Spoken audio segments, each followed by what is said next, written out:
니년이 술집 마담이냐? 군부대를 감찰하러 온 사복 차림의 투스타 여장군이 일개 소령에게 머리채를 잡히고 멸시당하게 되고 이후 소령을 개박살내는 참교육 이야기입니다. 구독과 좋아요를 해주시면 더 좋은 사연으로 보답하겠습니다. 대한민국의 심장 서울.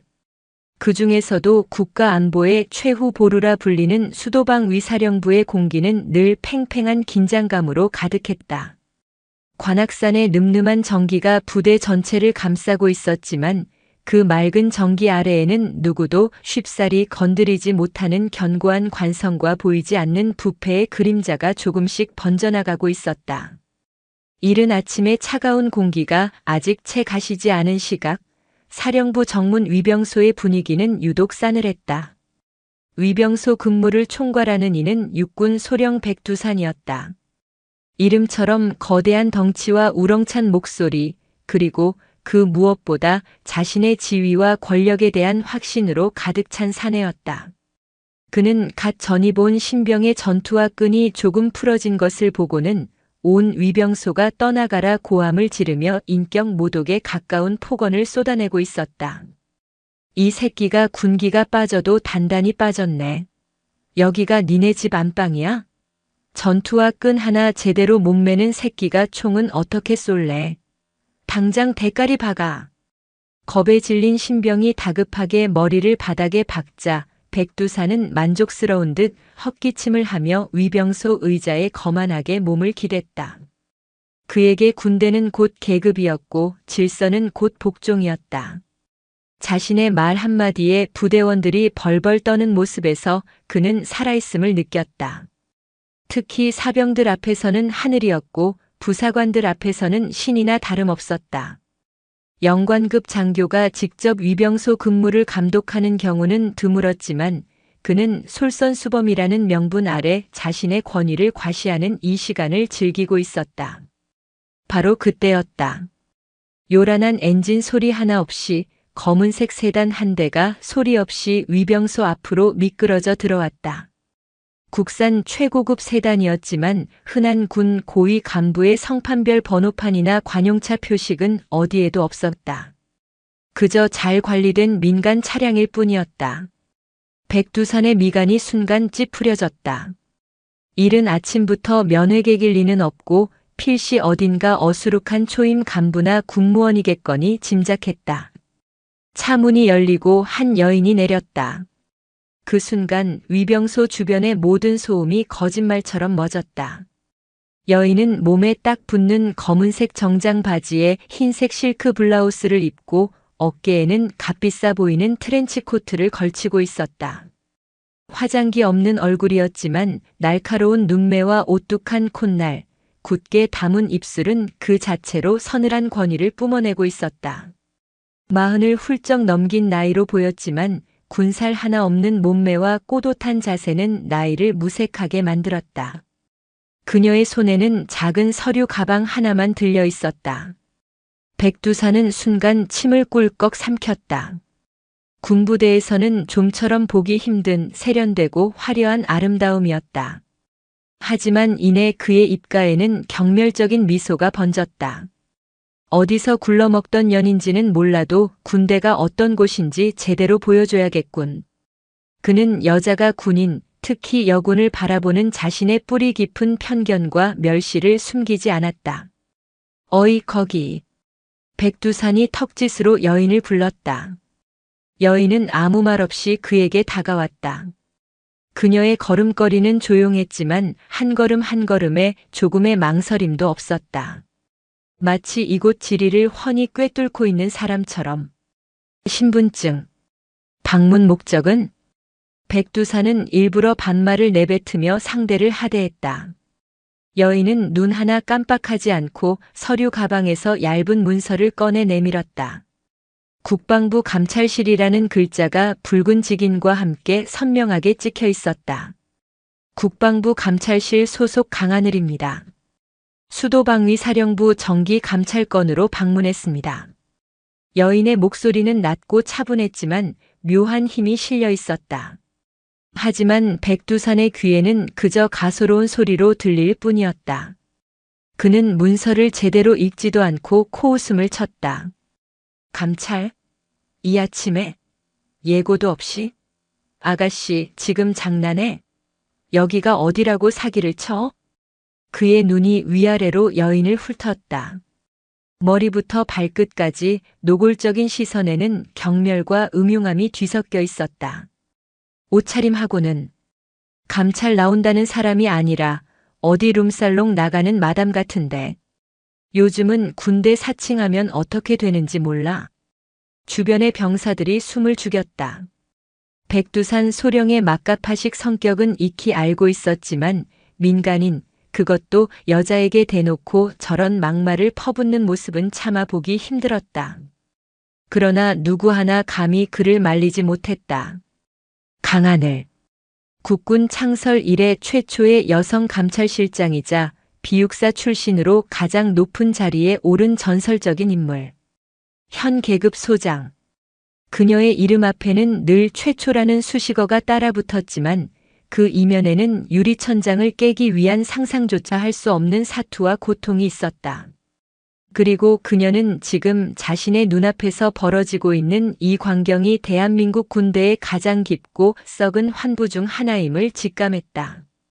강하늘은 표정 하나 바꾸지 않고 나지막이 말했다. 백두산 소령. 지금 그쪽이 하는 행동, 군인의 품위를 심각하게 손상시키는 행위라는 건 알고 있습니까? 상급 부대에서 나온 감찰관에게 협조는 못할 망정, 모욕을 주는 건 군형법상으로도 처벌받을 수 있는 중죄입니다. 그녀의 입에서 자신의 이름과 계급이 정확히 흘러나오자 백두산은 순간 움찔했다. 하지만 그는 이내 더 큰 소리로 비웃었다. 여자가 자신의 정보를 안다는 사실이 오히려 그의 분노를 자극했다. 하, 이 년이 진짜 웃기는 년이네. 어디서 내 이름은 주워 듣고 와서 감찰관 행세야? 내가 군 생활 몇 년인데 너 같은 년한테 군법 교육을 들어야겠어. 야, 너 이리 안 와? 백두산이 자리에서 벌떡 일어섰다. 그의 거대한 그림자가 강하늘의 몸을 뒤덮었다. 위병소의 긴장감은 최고조에 달했다. 이제 곧 무슨 일이 터져도 단단히 터질 것만 같았다. 강하늘은 여전히 미동도 없이 폭풍의 눈처럼 고요하게 백두산을 마주보고 서 있었다. 그녀의 차가운 눈동자 속에서 거대한 분노의 불꽃이 조용히 타오르기 시작했다. 백두산의 거대한 몸이 강하늘의 앞을 가로막았다. 그의 입에서는 술 냄새와 아기가 뒤섞인 역겨운 숨결이 뿜어져 나왔다. 주변의 공기가 얼어붙는 듯 했다. 위병소의 다른 병사들은 차마 고개를 들지 못하고 자신들의 발끝만 내려다보고 있었다. 이 미친 상황에서 벗어나고 싶었지만 소령의 서슬퍼런 기세에 눌려 숨 쉬는 것조차 어려웠다. 이년아, 마지막으로 경고한다. 곱게 신분증 까고 어디서 온 누구인지 불어. 아니면 공무집행방해 및 군사보안시설 무단 침입 시도 현행범으로 체포해서 쓴맛을 제대로 보여줄 테니까. 백두산은 자신이 이 상황의 완전한 지배자라고 확신했다. 그의 군 생활 내내 여자라는 존재는 언제나 남자보다 아래였다. 특히 여군은 그저 구색 맞추기용 장식품이거나 남자 군인들의 사기를 떨어뜨리는 골칫덩어리일 뿐이었다. 하물며 민간인 여자가 감히 군사시설 정문에서 자신에게 대든다는 것은 그의 세계관에서는 있을 수도 없고 있어서도 안 되는 일이었다. 강하늘은 대답 대신 품 안에서 조용히 휴대폰을 꺼내들었다. 그녀의 침착한 행동이 백두산의 마지막 이성을 끊어버렸다. 그는 여자가 어딘가에 연락해 자신의 백을 과시하려 한다고 오해했다. 이 쌍년이 감히 누구 앞에서 전화를 하려고 들어. 순간 백두산의 거대한 손이 번개처럼 뻗어나왔다. 퍽 하는 둔탁한 소리와 함께 그의 손이 강하늘의 블라우스 멱살을 틀어쥐었다. 가녀린 몸이 종이장처럼 끌려갔다. 주변에서 지켜보던 병사들의 입에서 나지막한 비명이 터져나왔다. 백두산은 강하늘을 자신의 눈앞까지 끌어당겨 증오와 경멸이 가득한 눈으로 그녀를 쏘아보았다. 니년이 진짜 죽고 싶어서 환장했구나. 여기가 어디라고 남자들 앞에서 꼬리치는 옷 입고 와서 행패야. 머리꼴 하고는 꼭 술집 작부년들이 하는 짓거리만 골라서 하네. 그의 폭언은 멈추지 않았다. 그는 강하늘의 멱살을 쥔 채 위병소 안쪽으로 그녀를 질질 끌고 가려 했다. 하지만 강하늘은 필사적으로 버텼다. 그녀의 두 발은 마치 땅에 뿌리라도 내린 듯 조금도 움직이지 않았다. 그녀의 눈은 두려움이 아닌 차갑게 타오르는 분노로 가득 차 있었다. 이거나. 강하늘의 입에서 얼음장 같은 목소리가 흘러나왔다. 하지만 백두산은 오히려 그녀의 저항을 즐기는 듯 입가를 비틀어 웃었다. 나? 인연이 아직도 정신을 못 차렸네. 오늘 내가 군대의 무서움을 내년 몸에 똑똑히 새겨주마. 그리고 그는 상상조차 할 수 없는 짓을 저질렀다. 멱살을 잡았던 손을 놓고 그대로 강하늘의 머리채를 움켜쥐었다. 길고 단정하게 묶여있던 머리카락이 그의 우악스러운 소나기에 잡혀 무참히 흐트러졌다. 극심한 고통이 두피를 타고 온몸으로 퍼져나갔다. 강하늘의 얼굴이 순간 고통으로 일그러졌다. 내년이 뭔데 감찰이야? 말해봐. 어느 높은 놈이랑 뒹굴어서 감찰 딱지 하나 얻어왔냐? 그 잘난 몸뚱이 한 번 대주고 얻은 거냐고. 차마 입에 담을 수 없는 모욕적인 언사가 그의 입에서 쉴 새 없이 터져나왔다. 그것은 단순한 폭언이 아니었다. 한 인간의 존엄성을, 한 여성의 인격을, 한 군인의 명예를 송두리째 짓밟는 야만적인 폭력이었다. 강하늘의 눈에서 뜨거운 것이 울컥 치솟았다. 하지만 그것은 눈물이 아니었다. 20년이 넘는 군 생활 동안 온갖 차별과 편견 속에서도 단 한 번도 꺾이지 않았던 그녀의 강철 같은 의지가 용암처럼 들끓어 오르는 순간이었다. 그녀는 고통 속에서도 필사적으로 휴대폰을 손에 쥐었다. 그리고 단축 번호 하나를 길게 눌렀다. 백두산이 휴대폰마저 빼앗으려 했지만 그보다 한 발 빨랐다. 신호음이 한 번 울리자마자 상대방이 전화를 받았다. 나다. 강하늘은 머리채를 잡힌 채 간신히 목소리를 쥐어짰다. 수화기 너머에서는 아무런 대답이 없었다. 그저 무거운 침묵만이 흘렀다. 수도방위사령부 정문. 상황 발생. 짧은 두 마디였다. 더 이상의 설명은 필요 없었다. 그녀가 할 수 있는 그리고 해야만 하는 모든 것이 그 두 마디에 담겨 있었다. 전화를 끄는 그녀는 휴대폰을 바닥에 떨어뜨렸다. 그리고 자신을 짐승처럼 내려다보고 있는 백두산을 모든 것을 포기한 듯한 눈으로 조용히 올려다보았다. 그녀의 그 눈빛을 백두산은 공포에 질린 여자의 마지막 애원이라고 착각했다. 그래, 이제야 주제 파악이 좀 되나 보지. 늦었어, 이년아. 넌 오늘 여기서 끝장이야. 백두산이 회심의 미소를 지으며 강하늘을 내동댕이 치려는 순간이었다. 저 멀리서 땅을 울리는 듯한 날카로운 사이렌 소리가 들려오기 시작했다. 처음에는 하나였던 소리가 순식간에 둘, 셋으로 늘어나며 거대한 소리의 파도가 되어 위병소를 향해 미친 듯이 달려오고 있었다. 백두산은 의아한 표정으로 소리가 들려오는 쪽을 바라보았다. 위병소 근무 중 들어서는 안 될 긴급 출동을 알리는 사이렌 소리였다. 그것도 한두 대가 아닌 거대한 차원의 행렬이었다. 뭐지? 훈련인가? 아니, 이 시간에 예고도 없이? 백두산의 머릿속이 복잡하게 돌아가기 시작했다. 하지만 그는 여전히 강하늘의 머리채를 놓지 않았다. 이 여자를 굴복시키는 것이 먼저였다. 그러나 사이렌 소리는 그의 예상을 뛰어넘는 속도로 가까워지고 있었다. 그리고 마침내 부대 앞 도로의 코너를 돌아 검은색 세단과 헌병대 차량, 그리고 육군 참모총장급이 타는 지휘 차량까지 포함된 거대한 차량 행렬이 모습을 드러냈다. 그 모든 차량들이 마치 약속이라도 한 듯 수도방위사령부 정문 앞에서 굉음과 함께 일제히 멈춰 섰다. 위병소의 모든 병사들은 얼어붙었고 백두산조차 자신의 눈앞에 펼쳐진 비현실적인 광경에 입을 다물지 못했다. 선두에 있던 검은색 세단의 뒷문이 열리고 별 3개가 선명하게 빛나는 견장을 단 육군 중장이 뛰쳐나오듯 차에서 내렸다. 대한민국 국군 서열 수위권에 드는 합동참모본부 작전본부장 오태식 중장이었다. 그의 얼굴은 분노로 시뻘게 달아올라 있었다. 그는 주변을 둘러볼 틈도 없이 머리채를 잡힌 채 쓰러져 있는 강하늘과 그녀를 붙잡고 있는 백두산을 발견했다.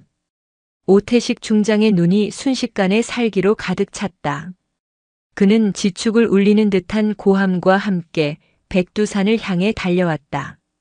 저 개새끼가 지금 뭐하는 짓이야? 상황은 백두산이 상상할 수 있는 최악의 시나리오를 아득히 뛰어넘어 파국으로 치닫고 있었다. 오태식 중장의 고함은 천둥과 같았다. 그는 성난 황소처럼 달려와 조금의 망설임도 없이 백두산의 멱살을 움켜쥐었다. 백두산이 강하늘의 머리채를 잡고 있던 바로 그 방식으로, 하지만 비교도 할 수 없는 엄청난 힘으로. 크억! 백두산의 거대한 몸이 맥없이 끌려나왔다. 그는 손에 잡고 있던 강하늘의 머리카락을 반사적으로 놓쳤다. 자유로워진 강하늘은 흐트러진 머리와 옷매무새를 가다듬을 생각도 하지 못한 채 그저 차가운 눈으로 바닥을 응시했다. 이 미친 새끼가 누군 줄 알고 감히 손을 대. 내 놈 군 생활 오늘로 끝난 줄 알아. 오태식 중장은 백두산을 위병소 벽에 그대로 처박아 버렸다. 쿵 하는 굉음과 함께 백두산의 등에서 숨막히는 소리가 터져 나왔다. 별 3개 군단장급 이상의 최고위 장성이 일개 소령에게 직접적인 물리력을 행사하는 믿을 수 없는 광경에 위병소의 모든 이들은 현실감을 잃었다. 뒤이어 차량에서 내린 수십 명의 헌병과 참모 장교들이 일사불란하게 움직였다. 그들은 위병소를 완벽하게 포위하고 모든 병사들에게 총구를 내린 채 부동자세를 유지하라고 명령했다. 순식간에 위병소는 완벽하게 고립된 섬이 되었다. 백두산은 여전히 상황 파악이 되지 않았다. 그는 자신을 개처럼 내팽개친 오태식 중장을 향해 억울하다는 듯 소리쳤다. 아니 중장님, 오해하십니다.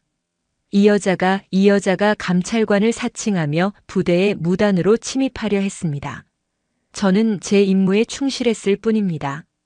그의 목소리는 처절했지만 그 말을 듣는 오태식 중장의 얼굴은 더욱 흉흉하게 일그러졌다. 오 중장은 백두산에게 한 걸음 더 다가가 그의 귓가에 지옥의 사자처럼 속삭였다. 사칭? 임무? 이게만도 못한 새끼야. 내 놈이 지금 머리채를 잡고 모욕한 저분이 누구신지 알아? 오태식 중장은 말을 잠시 끊었다. 그리고는 위병소의 모든 이들이 들을 수 있는 크고 장엄한 목소리로 선언했다. 대한민국 국군 감찰실장 강하늘 소장님이시다. 이 버러지 같은 놈아. 강하늘 소장. 그 이름이 백두산의 뇌리에 박히는 순간 그의 세상이 무너져 내렸다. 온몸에 피가 차갑게 식고 다리가 풀려 그대로 주저앉을 뻔했다. 술집년 작부년이라며 온갖 모욕을 퍼붓고 머리채까지 잡았던 여인이 국군 내 모든 장병들의 비위를 감찰하고 징계할 수 있는 막강한 권한을 가진 현역 투스타 장군이었다는 사실을 그는 도저히 믿을 수가 없었다. 그의 눈동자가 미친 듯이 흔들리기 시작했다. 그는 비틀거리며 강하늘 쪽을 돌아보았다. 강하늘은 어느새 몸을 일으켜 굳건히 서 있었다. 흐트러진 머리카락과 구겨진 옷차림에도 불구하고 그녀의 몸에서는 감히 범접할 수 없는 장군의 위엄이 뿜어져 나오고 있었다. 그녀의 차가운 눈빛이 백두산의 심장을 그대로 꿰뚫는 듯 했다. 아! 백두산의 입에서는 의미 없는 소리만 새어나왔다. 변명도 용서도 빌 수 없었다. 자신의 죄가 너무나도 명백하고 너무나도 거대했기 때문이다. 자신의 오만함과 편견이 쌓아올린 견고한 성이 한순간에 모래성처럼 허물어지는 것을 그는 망연자실하게 지켜볼 수밖에 없었다. 오태식 중장은 더 이상 백두산을 상대할 가치도 없다는 듯 강하늘에게 다가가 완벽한 자세로 거수 경례를 올렸다. 충성. 감찰실장님께 대하여 경례. 중장 오태식. 늦어서 죄송합니다. 그의 경례를 시작으로 현장에 있던 모든 장교와 헌병들이 일제히 강하늘을 향해 경례했다. 충성. 하는 우렁찬 함성이 위병소를 가득 메웠다. 조금 전까지 한낱 술집년으로 취급받던 여인이 순식간에 수십 명의 장병들로부터 최고의 경의를 받는 군대의 심장부로 되돌아온 순간이었다. 강하늘은 그들의 경례를 받은 뒤 오태식 중장을 향해 나지막이 말했다. 오 본부장 수고했어. 내가 직접 연락하기 전까지는 어떤 보고도 받지 못했나? 죄송합니다, 실장님. 수도방위 사령부 내부에 실장님의 동선을 감시하고 보고를 차단한 세력이 있는 것으로 보입니다. 지금 즉시 조사 시작하겠습니다. 강하늘의 눈이 가늘어졌다. 단순히 한 명의 몰상식한 장교의 일탈이 아니었다. 그녀의 감찰을 조직적으로 방해하려는 세력이 있다는 명백한 증거였다. 백두산은 그 거대한 부패의 빙산의 일각에 불과했던 것이다. 그녀는 싸늘한 시선으로 넋이 나간 채 바닥만 보고 있는 백두산을 가리켰다. 저자 백두산 소령. 현 시간부로 직위해제하고 군인 신분을 박탈한다. 군복을 벗겨. 그리고 육군 교도소에 즉시 수감하도록. 그녀의 명령은 간결했지만 그 안에는 한치의 자비도 없었다. 군복을 벗긴다는 것은 불명예 전역조차 허락하지 않고 군에서 완전히 내쫓겠다는 군인에게는 사형 선고나 다름없는 처벌이었다. 그리고 지금부터 수도방위 사령부 전 부대에 비상경계령을 발령한다. 누구도 내 허락 없이는 부대 밖으로 한 발자국도 나갈 수 없어. 지금부터 수도방위 사령부의 모든 지휘 통제권은 국방부 감찰실이 인수한다. 강하늘의 선언은 곧 전쟁의 시작을 알리는 포성이었다. 한 개인에 대한 참교육을 넘어 거대한 군 조직의 심장부에 칼을 꽂는 대대적인 숙청의 서막이 오른 것이다. 헌병들이 다가와 백두산의 양팔을 거칠게 붙잡았다. 그는 마지막 발악처럼 소리치려 했지만 이미 그의 목소리는 나오지 않았다. 그의 눈에는 거대한 공포와 후회, 그리고 자신의 어리석음에 대한 절망만이 가득했다. 그의 거대한 성은 이렇게 한 여인의 꺾이지 않는 존엄 앞에서 허무하게 무너져 내렸다. 백두산 소령의 군복이 벗겨지는 순간 수도방위 사령부 정문 위병소의 시간은 영원처럼 길게 늘어졌다. 헌병들의 거친 손길에 의해 어깨의 소령 계급장이 뜯겨 나갈 때 찍 하는 소리는 단순한 천이 찢어지는 소리가 아니었다. 그것은 한 인간이 평생을 바쳐 쌓아 올린 오만한 자아가 산산조각 나는 파열음이었고 견고해 보였던 군의 위계질서의 첫 균열이 가는 소리였다. 맨몸이 드러난 백두산은 더 이상 포효하는 맹수가 아니었다. 그는 모든 것을 잃고 벌벌 떠는 한 마리 짐승에 불과했다. 그의 눈에 맺힌 것은 눈물이 아니라 생존 본능마저 마비시키는 순도 높은 공포였다. 강하늘은 그 처참한 광경을 조금의 미동도 없이 지켜보았다. 그녀의 눈에는 동정심도 승리감도 없었다. 오직 차가운 강철 같은 의지만이 이글거리고 있었다. 그녀에게 이것은 시작에 불과했다. 썩은 가지 하나를 쳐낸 것이 아니라 거대한 나무의 썩은 뿌리를 도려내기 위한 첫 삽을 뜬 것뿐이었다. 전원 사령부 본청으로 진입한다. 강하늘의 나지막하지만 단호한 명령에 오태식 중장을 필두로 한 감찰실 요원들과 헌병들이 일사불란하게 움직였다.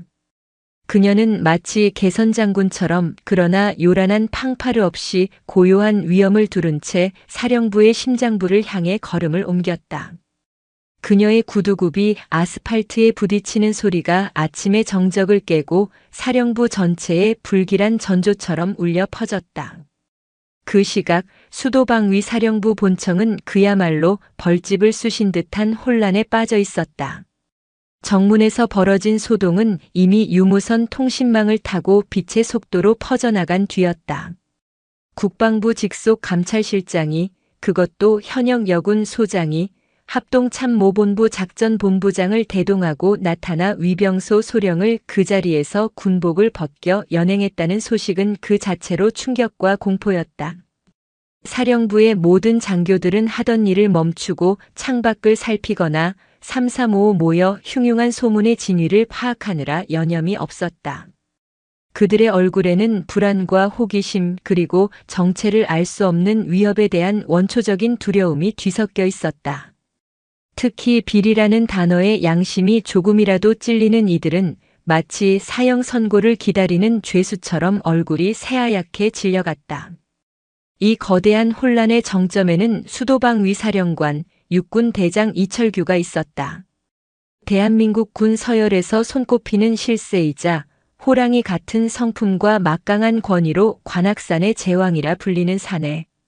그는 자신의 집무실에서 방금 전 보고받은 내용을 도저히 믿을 수 없다는 듯 거친 숨을 몰아쉬고 있었다. 감찰실장 강하늘, 그 미친 계집이 감히 내 허락도 없이 내 구역에 발을 들여. 이철규의 분노는 하늘을 찔렀다. 그에게 수도방위 사령부는 자신의 왕국이었다. 국방부 장관조차 그의 심기를 함부로 건드리지 못했는데 고작 별 2개짜리, 그것도 여군 장교가 자신의 성문에서 칼을 휘두른 것은 용납할 수 없는 반역 행위였다. 그는 즉시 비서실장에게 고함을 질렀다. 당장 합참의장님께 연결해. 아니, 국방부 장관께 직통으로 연결해. 이건 명백한 월권 행위이자 지휘 계통을 무시한 하극상이야. 강하늘 그 계집의 목을 당장 날려버리겠어. 하지만 비서실장의 얼굴은 사색이 되어 있었다. 사령관님 외부로 나가는 모든 통신이 두절되었습니다. 감찰실에서 본청 전체의 통신망을 장악한 것 같습니다. 뭐라고? 이철규의 눈이 믿을 수 없다는 듯 커졌다. 그는 자신의 귀를 의심하며 수화기를 직접 들었다. 지지직거리는 소음만 들릴 뿐 아무런 신호도 가지 않았다. 외부와 완벽하게 고립된 것이다. 강하늘이 사령부 본청에 도착하기도 전에 이미 보이지 않는 거대한 그물로 왕국 전체를 포박해버린 후였다. 바로 그때 집무실의 육중한 문이 거칠게 열렸다.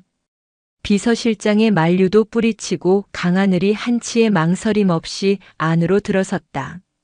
그녀의 뒤로는 오태식 중장과 무장한 헌병들이 그림자처럼 따르고 있었다. 누구냐? 누가 감히 사령관 집무실에 함부로 들어와? 이철규가 책상을 내리치며 포효했다. 그의 몸에서는 4개의 별이 뿜어내는 압도적인 위압감이 폭풍처럼 휘몰아쳤다. 어지간한 장교라면 그 기세에 눌려 숨도 제대로 쉬지 못할 정도였다. 하지만 강하늘은 그 폭풍의 한가운데서도 흔들림 없는 등대처럼 꼿꼿했다. 국방부 감찰실장 소장 강하늘입니다. 이철규 사령관님. 그녀는 경례도 하지 않았다. 그것은 명백한 무시이자 선전포고였다. 내년이 감히. 이철규의 얼굴이 분노로 시뻘게 달아올랐다. 그는 당장이라도 눈앞의 여자를 군홧발로 지시겨버리고 싶었다. 사령관님께 정식으로 통보합니다. 지금 이 시간부로 국방부 특별감찰명령에 의거하여 수도방위 사령부 전 부대에 대한 지휘 및 통제권을 국방부 감찰실이 임시로 인수합니다. 사령관님을 포함한 모든 지휘관은 현재 시간부로 모든 직무에서 손을 떼고 감찰실의 조사에 성실히 협조해야 합니다. 이게 무슨 미친 소리야.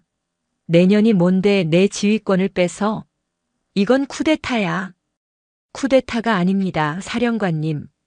썩어빠진 환부를 도려내는 대수술입니다. 국방부 장관님의 직인이 찍힌 정식 명령서입니다. 강하늘이 품에서 서류 한 장을 꺼내 이철규의 책상 위로 던졌다.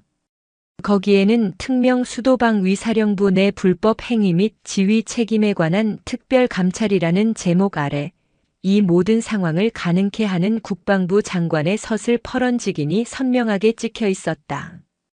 이철규는 명령서를 집어들고 읽는 내내 손을 부들부들 떨었다. 모든 것이 합법적인 절차에 따라 진행되고 있었다. 그는 완벽하게 함정에 빠진 것이다. 사령관님의 모든 개인 통신 장비와 집무실의 서류 일체를 압수하겠습니다. 저항할 경우 현장에서 즉시 무력을 사용하여 제압하겠습니다. 강하늘의 목소리는 얼음보다 차가웠다. 그녀의 말과 함께 헌병들이 이철규에게 다가갔다. 평생 남을 호령하기만 했던 관악산의 제왕이 이제 자신의 집무실에서 포로가 되는 순간이었다. 그는 마지막 자존심으로 저항하려 했지만 자신을 둘러싼 헌병들의 굳은 표정과 그들 뒤에서 모든 것을 꿰뚫어보는 듯한 강하늘의 눈빛 앞에서 결국 모든 것을 포기했다. 강하늘은 창밖으로 펼쳐진 서울의 전경을 내려다보았다.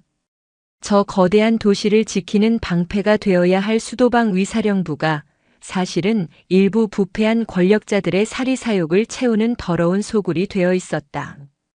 그녀는 이제 막 그 소굴의 문을 부수고 들어왔을 뿐이었다. 문 안쪽에는 상상을 초월하는 추악한 진실들이 뱀처럼 따리를 틀고 그녀를 기다리고 있을 터였다. 그녀의 전쟁은 이제부터가 진짜 시작이었다. 수도방 위사령부 본청은 거대한 수술실로 변했다. 강하늘이라는 집도의의 지휘 아래 감찰실 요원들은 숙련된 외과 의사들처럼 신속하고 정밀하게 움직였다. 그들은 사령부의 모든 부서를 급습하여 컴퓨터 하드디스크와 회계 장부, 결제 서류 등 부패의 증거가 될 만한 모든 것을 긁어모았다. 처음에는 반발하던 장교들도 사령관 이철규 대장이 자신의 집무실에 사실상 감금되었다는 소식이 퍼지자 겁에 질린 채 모든 것을 순순히 내어주었다. 강하늘은 본청 대회의실에 임시감찰 지휘소를 차렸다.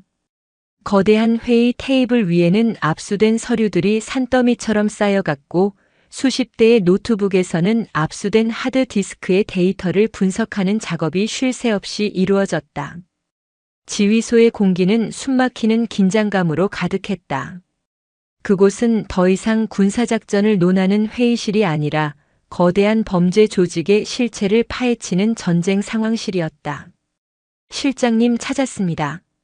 한 요원이 다급하게 외쳤다. 강하늘이 그의 노트북 화면으로 시선을 돌렸다. 화면에는 복잡한 숫자들이 가득한 엑셀 파일이 떠 있었다. 사령부 군수참모부에서 관리하는 특수활동비 지출 내역이었다. 표면적으로는 완벽하게 처리된 것처럼 보였지만 데이터를 분석하던 요원은 그 안에 숨겨진 암호화된 이중장부를 발견해낸 것이다. 가짜 유령 회사를 수십 개 만들어서 군수물자를 납품받은 것처럼 서류를 조작했습니다. 실제로는 단가의 10분의 1도 안 되는 중국산 저질 제품을 납품받고 차액은 이 유령 회사들을 통해 빼돌렸습니다. 요원의 설명이 이어질수록 강하늘의 표정은 점점 더 굳어졌다. 이것은 단순한 횡령이 아니었다. 장병들의 생명과 직결되는 군수물자를 가지고 장난을 친 용서받을 수 없는 이적 행위였다. 방탄복은 총알을 막지 못하고 전투하는 행군 중에 밑창이 떨어져 나갈 것이며 비상식량은 유통기한이 지난 불량식품일 터였다. 이 자금 흐름의 종착지는 어디지? 아직 추적 중입니다만 자금 세탁을 거쳐 최종적으로 흘러들어간 곳 중 하나가 사령관의 부인이 대표로 있는 한 재단법인인 것으로 보입니다. 모든 퍼즐 조각이 맞춰지기 시작했다.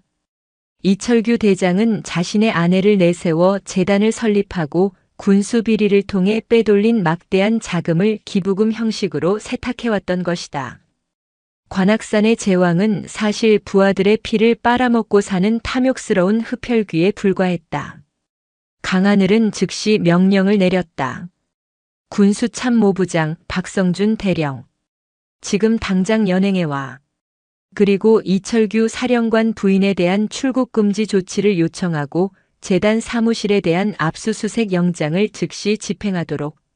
얼마 지나지 않아 박성준 대령이 헌병들에게 양팔을 붙들린 채 지휘소로 끌려왔다. 그는 사령부 내에서 이철규의 최고 신복으로 통하는 인물이었다. 그는 처음에는 이게 무슨 짓이냐? 나는 모르는 일이다. 라며 강하게 부인했다. 자신의 뒤에는 사령관이라는 거대한 셔틀이 버티고 있다고 믿는 듯 했다. 강하늘은 아무 말 없이 그에게 노트북 화면을 돌려 보여주었다. 화면에는 이중 장부의 내역과 함께 박성준 대령이 유령회사 대표와 골프장에서 만나 돈 가방을 건네받는 모습이 찍힌 사진이 떠 있었다. 감찰실에서 이미 오래전부터 내사를 진행하며 확보해둔 결정적인 증거였다.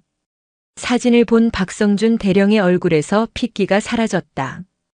그의 동공이 지진이라도 난 듯 흔들렸다. 그는 모든 것이 끝났음을 직감했다. 말해. 이 모든 것을 기획하고 지시한 게 누구지? 강하늘의 목소리는 조용했지만 그 안에는 상대의 영혼까지 얼어붙게 만드는 서늘한 힘이 담겨 있었다.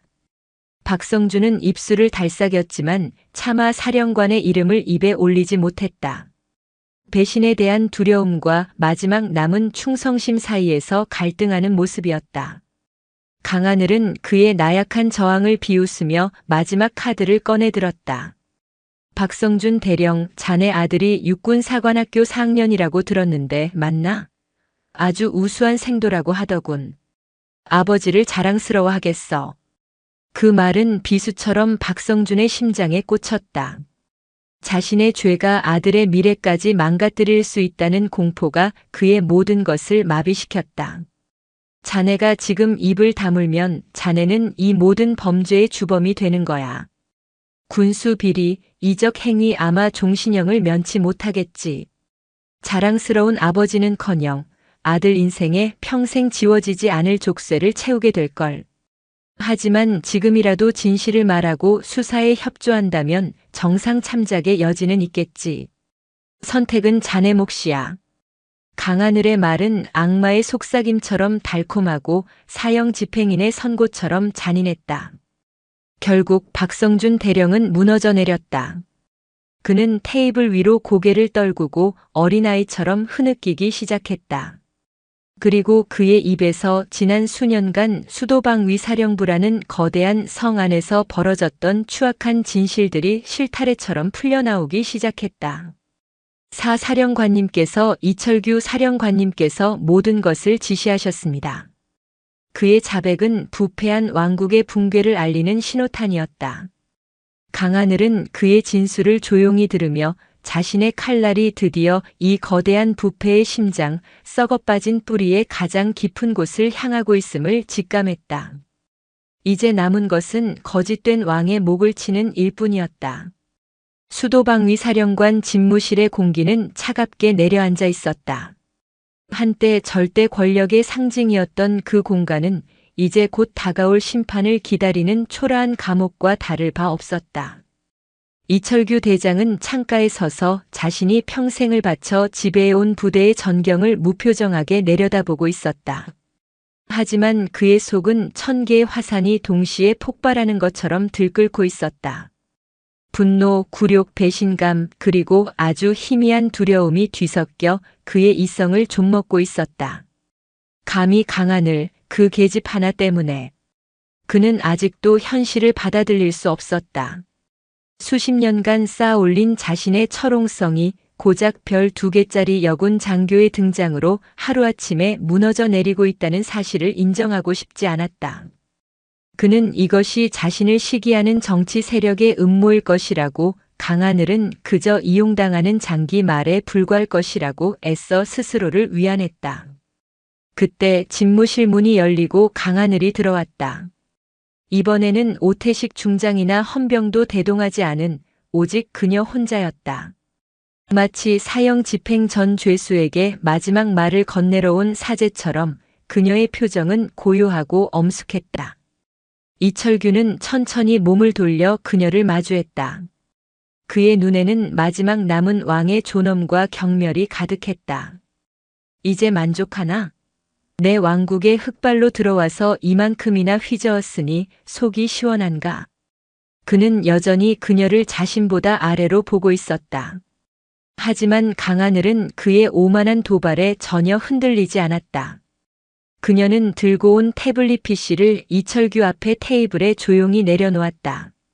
왕국이라 사령관님, 이곳은 사령관님 개인의 왕국이 아니라 국민의 세금으로 운영되고 젊은 장병들의 피와 땀으로 지켜지는 대한민국 수도방위사령부입니다. 그녀는 태블릿 화면을 켰다. 화면에는 박성준 대령이 모든 것을 자백하는 영상이 재생되고 있었다. 이철규의 지시 내용, 자금 세탁 방식, 심지어는 이철규가 직접 뇌물을 수수하는 장면을 목격했던 내용까지 모든 것이 적나라하게 담겨 있었다. 이철규의 얼굴이 딱딱하게 굳었다. 가장 믿었던 신복의 배신은 그의 마지막 자존심마저 갈기갈기 찢어놓았다. 저놈이 감히 나를. 배신이 아닙니다, 사령관님. 뒤늦게나마 군인으로서의 양심을 되찾은 것뿐입니다.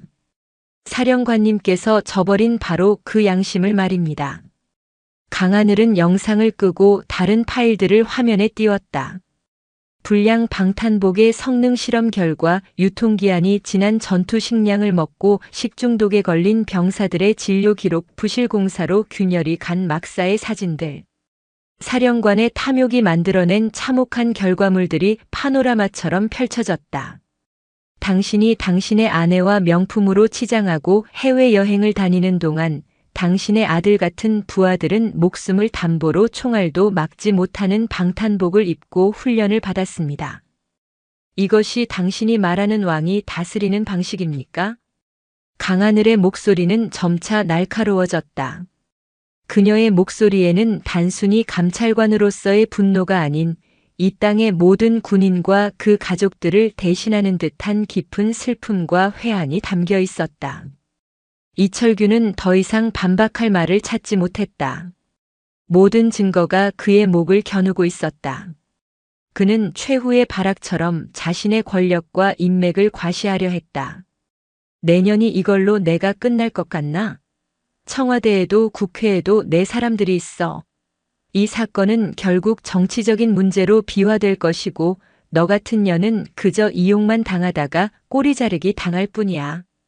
하지만 강하늘은 그의 말을 비웃었다. 착각하지 마십시오, 사령관님. 당신의 그 사람들이 지금 당신의 전화를 받지 않는 이유가 뭐라고 생각하십니까? 그들은 이미 당신이라는 썩은 동아줄을 놓아버렸습니다. 그리고 이건 당신이 모르는 이야기일 겁니다. 강하늘이 마지막 영상을 재생했다. 화면에 나타난 것은 뜻밖의 인물이었다. 이철규의 비서실에서 근무하던 가장 과묵하고 성실했던 젊은 소령이었다. 그는 이철규를 그림자처럼 보좌하며 모든 비리의 세세한 내용을 알고 있었던 인물이었다. 영상 속에서 그는 감찰실 조사관 앞에서 조용히 그러나 단호한 목소리로 자신이 지난 1년간 몰래 기록해 온 이철규의 모든 비리 내역과 통화 녹음 파일을 넘기게 된 경위를 설명하고 있었다. 사령관님을 존경했습니다. 하지만 불량 군수품 때문에 제 동기 한 명이 훈련 중 목숨을 잃는 것을 보고 결심했습니다. 이것은 군대를 지키는 것이 아니라 좀먹는 행위라고 판단했습니다. 그것이 결정타였다. 이철규가 가장 신임했던 자신의 모든 것을 알고 있던 내부 고발자의 존재. 강하늘이 예고 없이 들이닥칠 수 있었던 이유, 모든 통신을 완벽하게 차단할 수 있었던 이유, 그리고 그의 모든 비리 내역을 손금 보듯 꿰뚫고 있었던 이유가 모두 설명되는 순간이었다. 이철규의 거대한 몸이 와르르 무너져 내렸다. 그는 집무실 소파에 주저앉아 텅 빈 눈으로 허공을 응시했다. 평생을 바쳐 쌓아 올린 명예, 권력, 부 그 모든 것이 신기루처럼 사라져버렸다. 관악산의 제왕은 이제 이름조차 남지 않을 역사의 죄인이 될 운명이었다. 강하늘은 그를 차갑게 내려다보며 마지막 선고를 내렸다. 이철규 전 육군대장. 당신을 군형법상 횡령, 직권 남용, 이적 행위 등의 혐의로 현 시간부로 긴급 체포합니다. 그녀의 말이 끝나자마자 문이 열리고 헌병들이 들어와 이철규의 어깨에서 4개의 별이 빛나던 대장 계급장을 떼어냈다. 계급장이 떨어져 나가고 차가운 수갑이 그의 손목에 채워지는 순간 한 시대의 거짓된 왕은 그렇게 역사의 무대 뒤편으로 초라하게 퇴장했다. 강하늘은 수갑을 찬 채 끌려나가는 이철규의 뒷모습을 보지 않았다. 그녀의 시선은 다시 창밖의 서울을 향해 있었다. 가장 큰 종양을 도려냈지만 아직 몸 곳곳에 퍼져 있는 암세포들이 남아 있었다. 수도방위 사령부의 숙청은 대한민국군 전체를 뒤엎을 거대한 태풍의 시작을 알리는 작은 바람에 불과했다. 그녀의 진짜 전쟁은 이제부터였다. 이철규라는 거대한 머리가 잘려나간 수도방위 사령부는 폭풍이 휩쓸고 지나간 거인의 시체와 같았다. 표면적으로는 강하늘의 감찰실이 모든 것을 장악한 듯 보였지만 물밑에서는 잘려나간 머리보다 더 교활하고 음험한 몸통이 꿈틀거리며 반격을 준비하고 있었다. 왕을 잃은 왕국은 무너지는 것이 아니라 새로운 왕을 갈망하거나 혹은 왕을 죽인 자에게 복수하려는 독사들의 소굴로 변모하는 법이었다. 그 혼돈의 중심에는 수도방위 사령부 참모장, 육군 준장 조평호가 있었다. 그는 이철규처럼 대놓고 포효하는 호랑이가 아니었다. 소리 없이 다가와 상대의 숨통을 끊는 맹독을 품은 살무사 같은 사내였다. 하얀 피부와 얇은 금태 안경, 언제나 온화해 보이는 미소 뒤에는 자신의 야망을 위해서라면 그 어떤 악행도 서슴지 않는 냉혹함이 숨겨져 있었다. 그는 이철규의 비리 네트워크의 핵심 설계자였지만 언제나 그림자 뒤에 머물며 자신의 손에는 피 한 방울 묻히지 않는 교활함으로 살아남았다. 이철규가 무너지자 조평호는 공포에 떨지 않았다. 오히려 그는 이것이 자신에게 온 절호의 기회임을 직감했다. 그는 이철규의 몰락으로 공황 상태에 빠진 부패의 잔당들을 자신의 비밀 아지트, 사령부 외곽의 한적한 군인 전용 휴양시설로 은밀히 불러 모았다. 군수, 인사, 작전 등 각 부서의 핵심 비리 연루자들이 죽은 듯한 얼굴로 하나둘씩 모여들었다. 다들 상갓집 개처럼 앉아있군. 이철규 사령관 하나 날아갔다고 군대가 끝장이라도 난 줄 아나? 조평호가 특유의 부드러운 목소리로 입을 열었지만 그 안에는 싸늘한 칼날이 숨어 있었다. 불안에 떨던 한 대령이 울먹이며 말했다. 참모장님, 이제 우린 다 끝났습니다. 강하늘 그 여자는 악마입니다. 모든 걸 다 알고 있습니다. 조평호는 경멸적인 시선으로 그를 쏘아보았다. 악마? 천만에.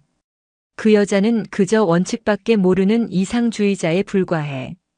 그리고 이상주의자는 현실의 정치 앞에서 언제나 무릎 꿇게 되어 있지. 이철규 사령관이 멍청했던 건 그 여자와 힘으로 싸우려 했다는 점이야. 계급장으로 누르고 고함으로 짓밟으려 했지. 하지만 진짜 싸움은 군복을 입고 하는 게 아니야. 바로 여론과 정치, 보이지 않는 전장에서 벌어지는 거지. 그의 눈이 섬뜩하게 빛났다. 그는 탁자 위에 서류 몇 장을 던졌다. 그것은 강하늘의 인사기록 카드 사본과 그녀의 과거 이력에 대한 뒷조사 자료였다. 강하늘 비육사 출신의 여자라는 한계를 딛고 여기까지 올라왔지. 그 과정이 과연 깨끗했을까? 분명 어딘가에 약점은 있어. 없으면 만들면 되는 거고. 조평호의 계획은 잔인하고 정교했다. 첫째, 언론을 이용한 여론전. 그는 자신이 매수해둔 보수 언론 기자들에게 정보를 흘리기 시작했다. 내용은 교묘하게 왜곡되었다.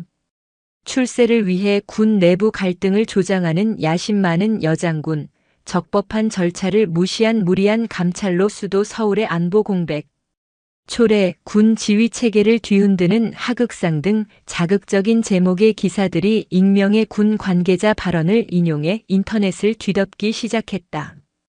둘째, 정치권 압박. 조평호는 이철규가 관리해오던 국회 국방위원회 소속 의원들과 비밀리에 접촉했다. 그는 군수 비리의 일부를 뇌물로 상납하며 그들의 탐욕을 채워주었고 그 대가로 강하늘의 감찰 활동에 제동을 걸어달라고 요청했다. 국가 안보를 방패 삼아 감찰을 무력화시키려는 비열한 작전이었다. 셋째, 군 내부의 분열 조장. 그는 육사 출신 장교들을 중심으로 비육사 출신 여장군이 군의 근간을 흔들고 있다는 식의 흑색 선전을 퍼뜨렸다. 군 내부의 뿌리 깊은 학벌주의와 성차별 의식을 자극해 강하늘을 고립시키려는 심리전이었다. 강하늘의 감찰 지휘소에도 이 불길한 기운은 감지되고 있었다. 오태식 중장이 굳은 얼굴로 그녀에게 보고했다. 실장님, 외부 여론이 심상치 않습니다. 마치 보이지 않는 손이 여론을 조종하는 것처럼 일제히 우리 감찰 활동을 비난하는 기사들이 쏟아져 나오고 있습니다. 국방부 장관님께서도 정치권의 압박이 거세다며 우려를 표해 오셨습니다. 강하늘은 노트북 화면에 떠있는 자신을 향한 인신공격성 기사들을 무표정하게 바라보고 있었다. 기사에는 심지어 그녀의 사생활을 암시하는 악의적인 내용까지 포함되어 있었다. 예상했던 바야. 썩은 뿌리는 생각보다 훨씬 깊고 넓게 퍼져 있으니까. 자신들이 살기 위해 이제는 군대 전체를 인질로 잡고 흔들겠다는 거겠지. 그녀의 목소리는 차분했지만 눈동자는 분노로 타오르고 있었다. 이것은 단순한 비리 조사가 아니었다. 대한민국의 군을 바로 세우려는 혁명과 그것을 막으려는 부패한 수구 세력 간의 전면전이었다.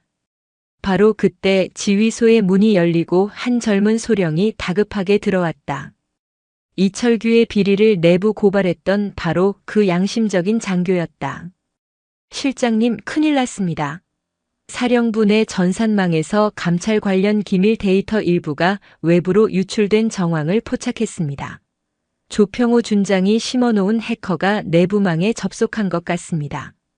상황은 최악으로 치닫고 있었다. 단순한 여론전을 넘어 감찰 활동 자체를 마비시키려는 직접적인 방해 공작까지 시작된 것이다. 조평호는 강하늘이 확보한 증거들을 역으로 이용해 증인들을 회유하거나 증거를 인멸할 시간을 벌려고 하는 속셈이었다. 강하늘은 자리에서 벌떡 일어났다. 더 이상 기다릴 시간이 없었다. 뱀의 머리를 자르지 않으면 온몸에 독이 퍼져 모든 것을 잃게 될 터였다. 오 본부장, 지금 즉시 헌병 특수임무대를 동원해. 목표는 참모장 조평호. 그가 더러운 혀를 놀리고 더러운 손가락을 움직이기 전에 그 주둥이와 손모가지를 잘라버려야겠어. 그녀의 목소리에는 이제까지의 냉정함을 넘어선 서리빨 같은 결단이 담겨 있었다. 이것은 조용한 수술이 아니었다. 적의 심장부를 향한 기습 강타였다. 수도방위 사령부의 밤은 또다시 피비린내 나는 폭풍의 서막을 올리고 있었다. 강하늘의 명령이 떨어지기 무섭게 수도방위 사령부는 다시 한번 얼어붙었다. 칠흑 같은 어둠을 뚫고 검은색 특수작전 차량들이 소리 없이 사령부 내를 질주했다. 목표는 단 하나, 참모장 조평호 준장의 관사였다. 헌병 특수임무대 SDT 대원들은 전술 장비로 완전 무장한 채 한치의 오차도 없는 움직임으로 관사를 포위했다. 그들의 움직임은 마치 먹잇감을 덮치기 직전의 흑표범처럼 고요하고 치명적이었다. 그 시각 조평호는 자신의 관사 서재에서 국방위원회 소속 김진태 의원과 비밀 통화를 하고 있었다. 그는 자신의 계획이 성공적으로 진행되고 있음에 만족하며 와인잔을 우아하게 흔들고 있었다. 의원님, 걱정 마십시오. 강하늘 그 여자는 곧 여론의 문매를 맞고 제풀에 지쳐 떨어져 나갈 겁니다. 그때까지 조금만 더 압박을. 그의 말이 끝나기도 전에 쾅 하는 굉음과 함께 서재의 창문이 산산조각 났다. 섬광탄이 터지며 눈과 귀를 마비시키는 폭음과 빛이 서재를 가득 메웠다. 조평호가 비명을 지르며 바닥에 쓰러지는 순간 검은 복면의 대원들이 창문과 문을 통해 물밀듯이 쏟아져 들어왔다. 움직이면 쏜다. 손 머리 위로 올려. 조평호는 순식간에 제압당했다. 그의 얼굴에는 온화한 미소 대신 믿을 수 없다는 경악과 처절한 공포가 서려 있었다. 자신이 짜놓은 거대한 판 위에서 여유롭게 상대를 조종하고 있다고 믿었던 순간 상대는 그 판 자체를 찢어버리고 자신의 목을 물어뜯으러 온 것이다. 강하늘은 작전 상황을 지휘소에서 실시간으로 보고받고 있었다. 조평호의 신병이 확보되었다는 보고에 그녀는 짧게 명령했다. 그가 사용하던 모든 통신 장비와 컴퓨터, 서류를 확보해. 그리고 그를 내 앞으로 데려와.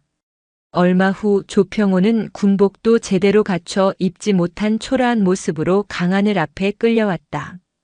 그는 더 이상 교활한 책략가가 아니었다. 모든 것을 잃고 발가벗겨진 채 심판대 위에 선 죄인이었다. 그는 마지막 자존심이라도 지키려는 듯 강하늘을 노려보며 소리쳤다. 이게 무슨 짓인가? 적법한 절차도 없이 현역 장군을 이렇게 무력으로 연행하는 건 명백한 불법이야. 넌 군인도 아니야. 그냥 미친 개일 뿐이야. 강하늘은 그의 발악을 차갑게 응시하며 그의 책상에서 압수한 노트북을 열어보였다. 화면에는 그가 언론사와 정치인들에게 보낸 이메일과 메신저 기록이 고스란히 남아 있었다. 증거인멸을 시도할 시간조차 없었던 것이다. 불법? 국가 안보를 책임지는 수도방 위사령부의 기밀 정보를 외부로 빼돌리고 군의 명예를 더럽히는 여론 조작을 사주한 너의 행위는 불법이 아니고 군수 비리로 빼돌린 검은 돈을 정치권에 상납하며 이 나라의 국방을 통째로 팔아넘기려 한 내 놈의 죄는 불법이 아니라 반역이야. 그녀는 자리에서 일어나 조평호에게 다가갔다. 그리고 그의 귓가에 얼음처럼 차가운 목소리로 속삭였다. 그리고 넌 가장 큰 실수를 했어. 나 개인을 건드린 게 아니라 이 군대 자체를, 그리고 내가 목숨 바쳐 지키려는 군인의 명예를 건드렸다는 거다. 조평호의 체포는 부패 세력의 반격에 쐐기를 박는 결정타였다. 하지만 진짜 전쟁은 이제부터였다. 조평호의 배후 그에게 힘을 실어주던 정치권이라는 더 거대한 괴물이 움직이기 시작한 것이다. 다음 날 아침 강하늘은 국방부 장관으로부터 긴급 호출을 받았다. 국방부 장관실에는 장관뿐만 아니라 어젯밤 조평호와 통화하던 국방위원회 여당 간사 김진태 의원이 굳은 얼굴로 앉아 있었다. 그는 군을 자신의 사조직처럼 부리며 온갖 이권에 개입해온 대표적인 부패 정치인이었다. 김진태 의원은 강하늘이 들어서자마자 책상을 내리치며 고함을 질렀다. 강 장군, 지금 제정신이요? 현역 참모장을 영장도 없이 야밤에 특수부대를 동원해서 납치하듯 연행해. 이건 군의 지휘체계를 무시한 명백한 쿠데타 행위야. 그의 목적은 명확했다. 강하늘의 감찰 행위를 불법으로 규정하고 그녀를 직위해제시킴으로써 수도방 위사령부에 대한 조사를 중단시키려는 속셈이었다. 국방부 장관은 거물급 실세 의원의 서슬 퍼런 기세에 눌려 안절부절 못하고 있었다. 하지만 강하늘은 조금도 위축되지 않았다. 그녀는 김진태 의원을 똑바로 마주보며 차분하지만 단호한 목소리로 말했다. 의원님, 조평호 준장의 행위는 단순한 비리가 아닙니다. 군사기밀보호법 위반, 공무상 비밀 누설, 허위사실 유포를 통한 군 지휘체계 교란 등 현장에서 즉시 체포하지 않으면 더 큰 국가적 혼란을 야기할 수 있는 명백한 현행범이었습니다. 제 조치는 군인으로서 감찰실장으로서 마땅히 해야 할 임무였습니다. 임무? 웃기지 마시오. 강 장군의 무리한 수사 때문에 수도 서울의 방위 태세에 심각한 공백이 생겼다는 보고가 빗발치고 있소. 당장 감찰 중단하고 자리에서 물러나시오. 이건 국민의 명령이오. 김진태는 국민이라는 단어를 방패 삼아 그녀를 몰아붙였다. 보이지 않는 전장, 정치라는 이름의 더러운 진흙탕 싸움이 시작된 것이다. 강하늘이 군 내부의 적들과 싸우는 것은 익숙했지만 교활한 정치 논리로 무장한 외부의 적은 훨씬 더 상대하기 까다로웠다. 바로 그 순간 강하늘은 회심의 카드를 꺼내들었다. 의원님께서 그렇게 수도 서울의 안보를 걱정하신다니 마침 잘 됐습니다. 의원님께 꼭 보여드리고 싶은 것이 있습니다. 그녀는 들고 온 서류 가방에서 USB 하나를 꺼내 장관실의 대형 모니터에 연결했다. 화면에 나타난 것은 수도방위사령부의 핵심 방어 시설 중 하나인 지하 벙커의 최근 안전 진단 보고서였다. 보고서의 결론은 충격적이었다. 방호 능력 기준치 미달, 전면적인 보수 공사 시급. 이 벙커, 2년 전 대대적인 보수 공사를 마친 것으로 보고되었습니다.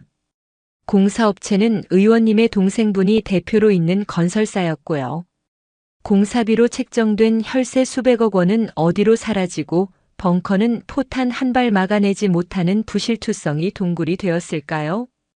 김진태 의원의 얼굴이 새하얗게 질렸다. 강하늘이 단순히 조평호의 비리만 파헤친 것이 아니라 그와 연결된 정치권의 검은 커넥션까지 이미 꿰뚫고 있었던 것이다. 국민의 명령을 말씀하셨습니까? 그렇다면 대답해 보시죠. 국민의 생명을 담보로 자신의 배를 채운 당신과 그 부패를 뿌리 뽑으려는 저 중에 과연 누가 진짜 국민의 명령을 받들고 있는 것입니까? 강하늘의 목소리는 장관실 전체를 서늘하게 울렸다. 그것은 더 이상 소장의 목소리가 아니었다. 부패한 권력을 향해 정의의 칼을 빼든 국민의 준엄한 심판자의 목소리였다. 보이지 않는 전장에서 그녀는 가장 결정적인 승기를 잡아가고 있었다. 김진태 의원의 낯빛은 백지를 넘어 시체처럼 파랗게 변해 있었다. 강하늘이 던진 증거는 그의 정치 생명을 단번에 끊어버릴 수 있는 핵폭탄과도 같았다. 그는 잠시 숨을 고르며 상황을 역전시킬 마지막 카드를 찾으려 애썼지만 강하늘의 얼음 같은 눈빛 앞에서 그의 모든 교활한 계산은 무력해졌다. 그는 자신이 사냥꾼이 아니라 함정에 빠진 짐승이었음을 뒤늦게 깨달았다. 이건 모함이야. 이 자료는 조작된 거야. 어디서 감히 국회의원을. 그의 목소리는 분노가 아닌 공포에 잠겨 떨리고 있었다. 그 순간 국방부 장관이 굳은 결심을 한 듯 자리에서 일어났다. 그는 더 이상 거물급 의원의 눈치를 보는 나약한 행정가가 아니었다. 군의 수장으로서 더러운 정치의 칼날로부터 군의 명예를 지켜야 할 지휘관의 얼굴을 되찾고 있었다. 김 의원님, 이 문제는 국방부 차원에서 공식적으로 검찰의 수사를 의뢰하겠습니다. 그리고 장관은 강하늘을 돌아보며 힘있는 목소리로 말했다. 강하늘 소장, 나는 감찰실장으로서의 그대의 판단과 조치를 전적으로 신뢰하고 지지하오. 외부의 어떤 압력에도 굴하지 말고 수도방위사령부 내의 썩은 뿌리를 완전히 도려내 주시오. 이것은 장관으로서의 내 공식적인 명령이요. 그것은 강하늘에게 무소불위의 칼을 쥐어준 것과 같은 선언이었다. 정치라는 가장 큰 방패막을 잃어버린 군 내부의 부패 세력은 이제 갑옷을 모두 빼앗긴 채 벌거벗은 몸으로 심판의 불길을 마주해야 할 운명에 처했다. 강하늘은 장관을 향해 처음으로 깊은 존경을 담아 고개를 숙였다. 그리고 돌아서서 아무 말 없이 장관실을 나섰다. 그녀의 등 뒤로 김진태 의원의 처절한 절규가 들려왔지만 그녀는 조금도 돌아보지 않았다. 이제 그녀의 눈은 오직 단죄해야 할 적들만을 향하고 있었다. 수도방위사령부로 복귀한 강하늘은 즉시 감찰지휘소에서 모든 요원들을 소집했다. 그녀의 얼굴에는 이전의 냉정함을 넘어선 비장함마저 감돌고 있었다. 지금부터 수도방위사령부 내 이철규와 조평호의 비리 네트워크에 연루된 모든 자들에 대한 일제 검거를 시작한다. 단 한 명의 예외도 단 한순간의 자비도 없다. 저들의 더러운 계급장은 우리가 직접 떼어내고 저들이 입고 있는 군복은 우리가 직접 벗긴다. 이것은 감찰이 아니다. 군의 이름으로 내리는 반역자들에 대한 심판이다. 그녀의 선언과 함께 거대한 숙청의 불길이 사령부 전체를 집어삼키기 시작했다. 감찰실 요원과 헌병들은 수십 개의 팀으로 나뉘어 미리 작성된 살생부 명단에 따라 사령부 곳곳으로 흩어졌다. 작전은 마치 잘 짜인 군사작전처럼 신속하고 무자비하게 진행되었다. 인사참모부의 한 대령은 자신의 사무실에서 부하들을 향해 고함을 치며 평소처럼 갑질을 하던 중 문을 박차고 들어온 헌병들에게 양팔을 붙들렸다. 그는 이거나 내가 누군 줄 알고 라며 발버둥 쳤지만 그의 어깨에서 대령 계급장이 뜯겨나가는 순간 그는 모든 것을 포기한 채 고개를 떨구었다. 그는 진급을 대가로 수억 원의 뇌물을 받고 무자격자들을 요직에 앉힌 죄목으로 체포되었다.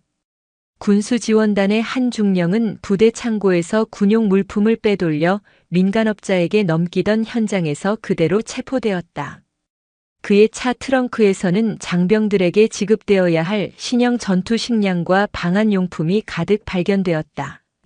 그는 혹한기 훈련을 앞둔 병사들의 등을 칠 생각에 신이 나 있었지만 이제 그 자신이 차가운 감방에서 겨울을 나야 할 처지가 되었다. 심지어 사령관의 운전병으로 근무하며 온갖 비자금 심부름을 했던 한 상사 역시 자신의 관사에서 숨겨둔 뇌물 뭉치를 세고 있다가 들이닥친 요원들에게 덜미를 잡혔다. 그는 눈물 콧물을 흘리며 저는 시키는 대로 했을 뿐입니다. 라고 애원했지만 그의 죄는 권력의 빌부터 부하들을 착취하고 군의 위신을 더럽힌 것이었다. 검거의 불길은 걷잡을 수 없이 번져나갔다.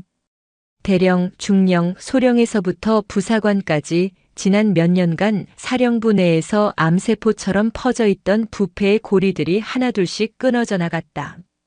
체포된 이들은 하나같이 처음에는 현실을 부정하며 저항했지만 자신들의 죄가 낱낱이 기록된 증거 파일이 눈앞에 제시되면 이내 무너져 내렸다.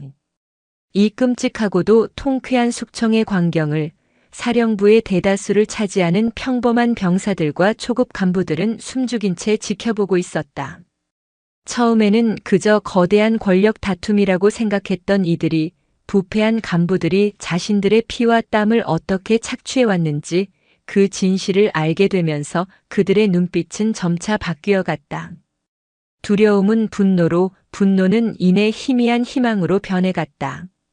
한 생활관에서는 낡고해진 전투화를 신은 한 이등병이 동기들과 함께 TV 뉴스를 보고 있었다. 뉴스에서는 연일 수도방 위사령부의 비리 사건과 검거 소식을 대대적으로 보도하고 있었다. 야, 우리 전투화 보급 제대로 안 나온 게 저놈들이 다 빼돌려서 그랬던 거였어. 겨울에 보급 나온다던 신형 방한복도 저 사람들 차 트렁크에 있었네. 한 병사가 씁쓸하게 말하자 다른 병사가 떨리는 목소리로 대답했다. 그래도 다행 아니냐? 저 강하늘 소장이라는 분이 다 잡아들여서 이제 좀 바뀌지 않을까? 그들의 목소리에는 불신과 냉소 대신 아주 오랜만에 느껴보는 기대감이 섞여 있었다. 자신들을 지켜줄 것이라 믿었던 군대가 사실은 자신들을 갉아먹고 있었다는 배신감과 그럼에도 불구하고 그 군대 내부에 여전히 정의가 살아있다는 안도감이 교차하는 순간이었다.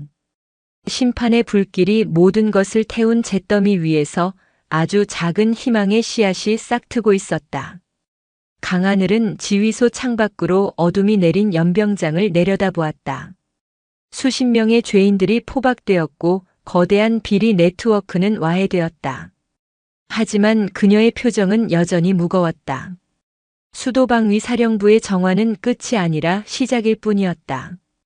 이 나라, 이 군대에는 아직도 수많은 이철규와 조평호가 독버섯처럼 자라나고 있을 터였다.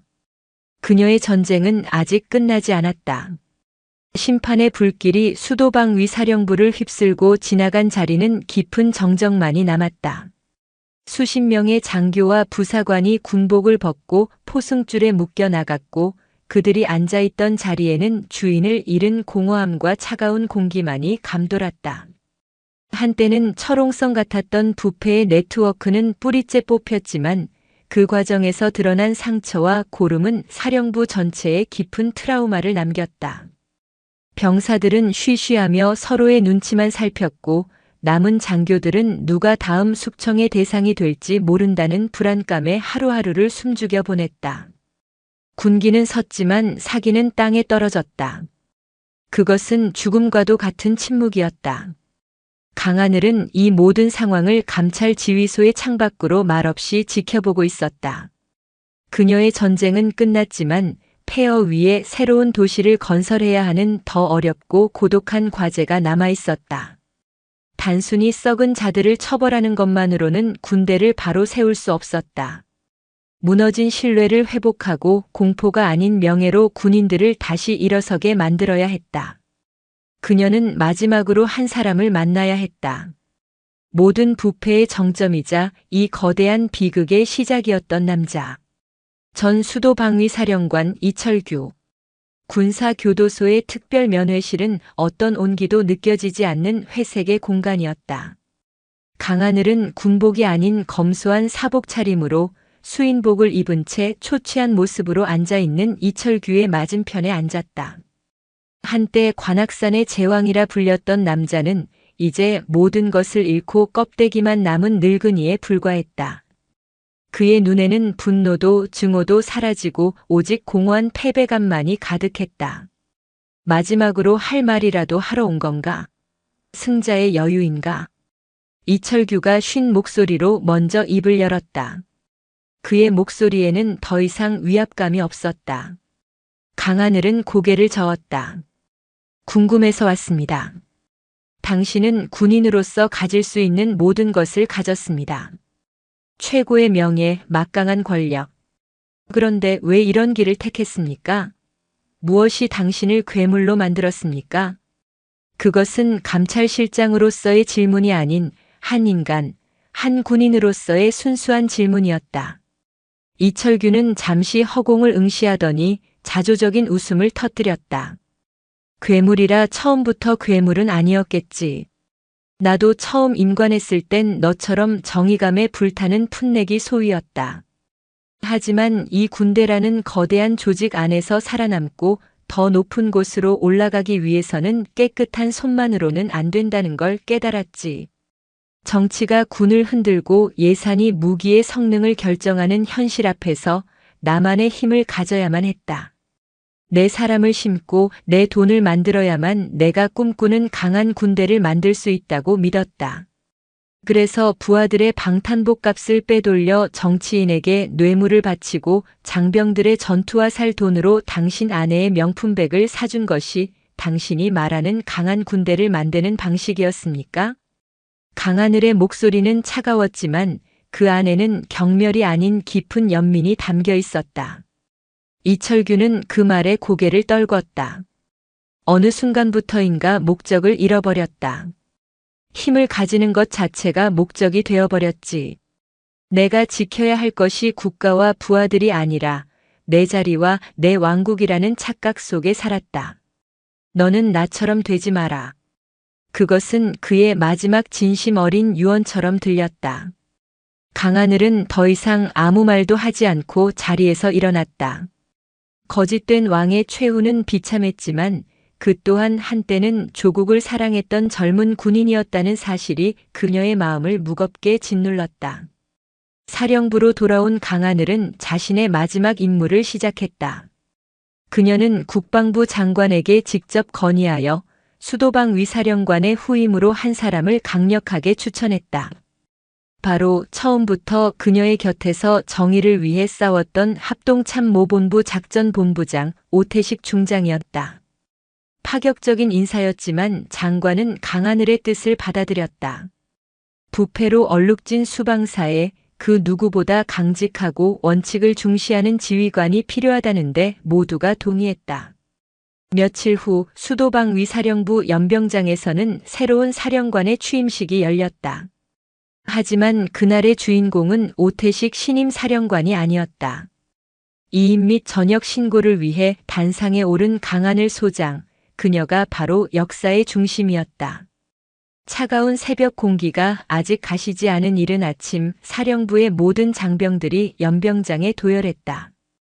그들의 얼굴에는 더 이상 불안과 공포가 없었다. 대신 한 시대의 끝과 새로운 시작을 목격하는 역사적 순간의 증인이 된 듯한 비장함과 엄숙함이 서려 있었다.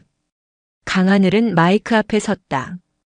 그녀는 준비된 원고를 보지 않았다. 그녀는 연병장을 가득 메운 수천 명의 장병들, 그들의 눈 하나하나를 천천히 마주보며 입을 열었다. 나는 오늘 군인으로서의 내 마지막 임무를 마치고 이곳을 떠난다. 그녀의 목소리는 스피커를 통해 연병장 전체에 울려 퍼졌다.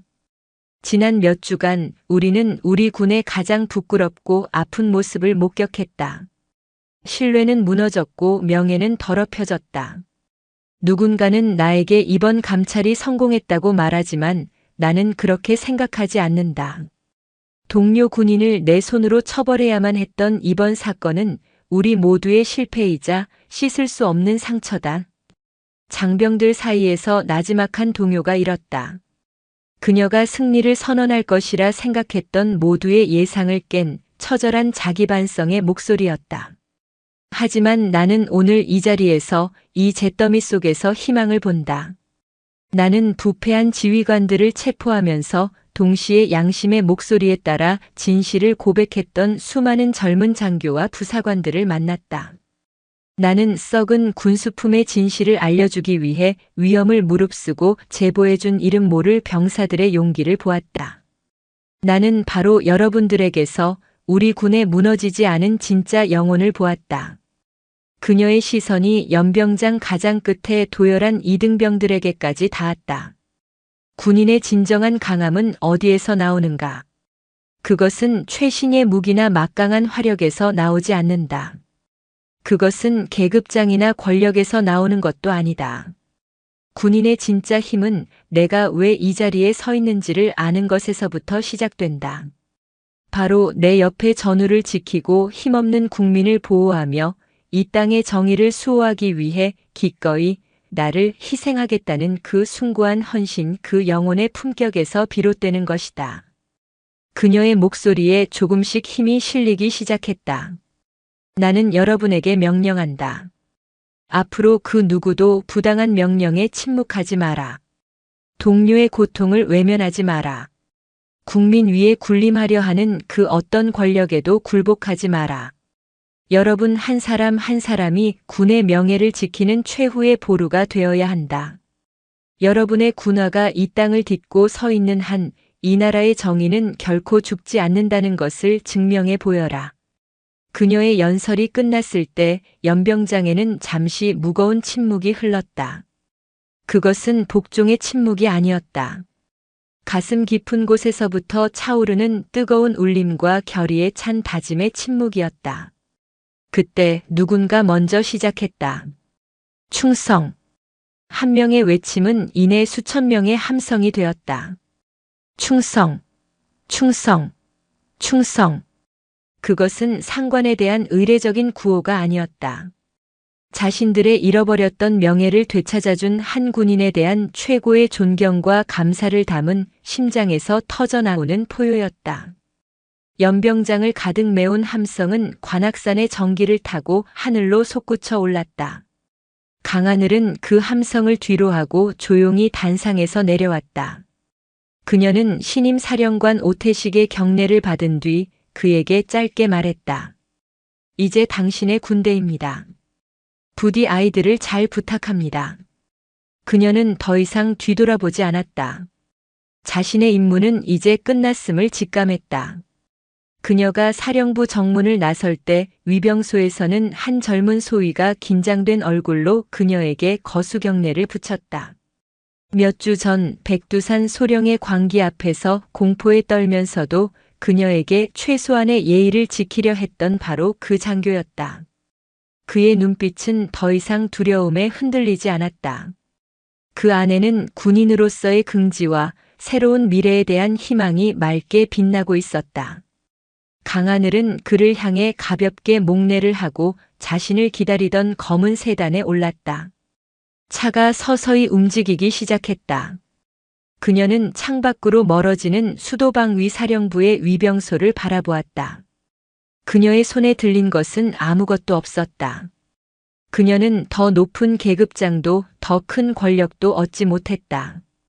하지만 그녀는 알고 있었다.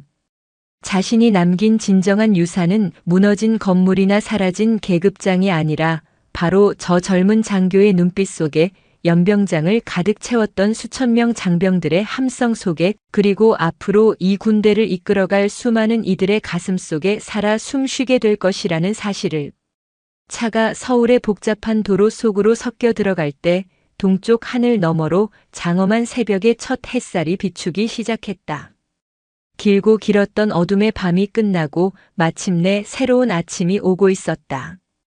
그 새벽을 여는 것은 이제 더 이상 부패한 권력의 발걸음이 아닌 정의와 명예로 다시 태어난 젊은 군인들의 힘찬 군화 소리가 될 터였다. 강하늘의 전쟁은 끝났지만 그녀가 시작한 혁명은 이제 막 새벽의 여명과 함께 조용히 시작되고 있었다. 오늘도 인생지의 말씀을 잘 들어주셔서 감사합니다.